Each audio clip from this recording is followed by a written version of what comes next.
In this video, I will be showing you the tips on how to open Snapchat on Instagram using the camera control button on your iPhone 16 series. This is my iPhone 16 Pro. Let's get started.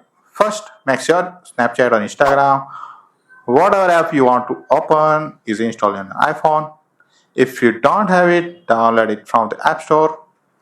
Once the download installation complete, open the Settings app on your iPhone, scroll to the camera, tap on the camera control at the top. Now, at the bottom of the camera control screen, you will see a list of supported apps including Snapchat or Instagram. Select Instagram to enable it or Snapchat, whatever you want to open. With the Instagram enabled, simply press the camera control button on the bottom right edge of your iPhone 16 series model. As you can see, Snapchat open with a single click.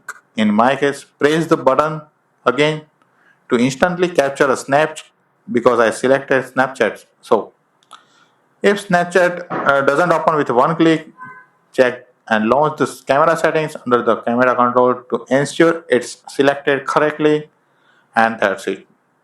You are all set up to use camera button for a quick Snapchat or Instagram access.